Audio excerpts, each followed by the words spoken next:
Welcome to the Walt Weekly Podcast. We're still here at the Hotchkiss School to help celebrate 60 years of the GO program. Today we have with us James Miller. James Miller, who is a graduate of that program. Is turning over to Mr. Miller so he can tell us all about his experiences from the GO program and how it affects his later life. Okay? Lead on.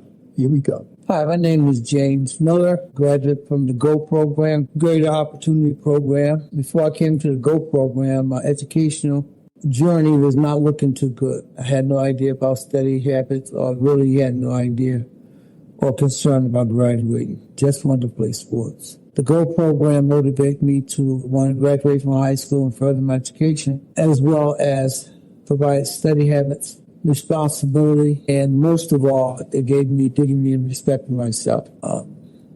Outside of that, it taught me that there's a life in society outside of the 4-block radius in which I live. And where did you grow up? I grew up in Hartford, Connecticut, in a housing project, Bellevue Square, and Stowe Village. Eventually, when I was entering high school, my mother, she purchased a home. Oh, that's great. I mean, getting home is a tough effort, especially back then, I guess, right? But how did Father Kern? Father Kern found me through the Weber High School guidance department, I believe. To this day, I don't really know how he found me. My mother informed me that I'll be having a visitor and make sure I'm home on time from school. She called me James Leonard when she wanted something.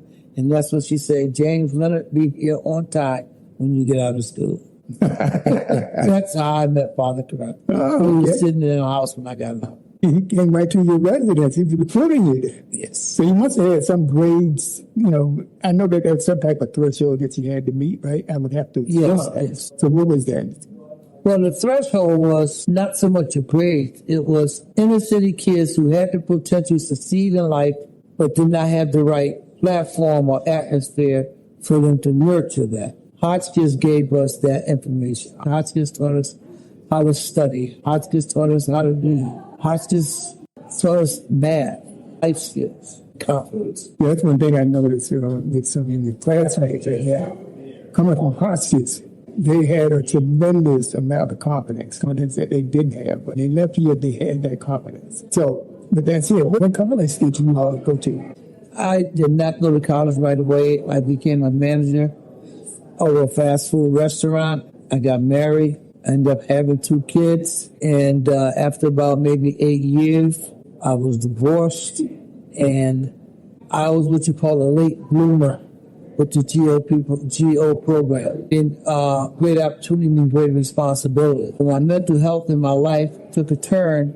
And one thing I always remember, if you take the opportunity, then you are responsible for the outcome. So I took the opportunity to take my life back. And today I'm a minister, and I have 3 years in college and graduate from the Hartford Seminary. Right, so you're a minister, right? Yes, sir. Oh, you have your own church? I do not have my own church. I'm associate minister with Shiloh Baptist Church in London, Connecticut. Ah, okay, so you're Southern Baptist. Yes, I am. Well, I'm a Southern Baptist up in North Carolina. God be the glory. Yeah, I used to go to, we had a church called Shiloh. I don't know what they were affiliated with your Shiloh. No, I don't think so. I went to Shiloh Baptist. That's a common name among a lot of black churches. Oh, yeah, apparently. So with that said is, how do you contrast back then to now? And I've asked everyone that question.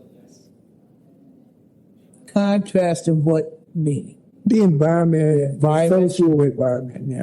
The social environment now is, let's go back in the day when the civil rights movement was coming along and it was difficult. We knew there was a civil rights movement taking place. Today's society is that it's a lot of hatred for the right. Back in slavery time, the slave knew his point. The slave knew what he had to do. The master was in control. Over a period of time, through wars and elections and political situations, that has been suppressed. There's no such thing as slavery. 65, that was taken care of. So now the blacks is on the rise, okay? To the point that we've made it to the White House. Not once, but twice. Once as a president and once as a vice president. And that put fear to me into a lot of individuals. So right now, the president that we have now, he's doing everything to turn things back in time.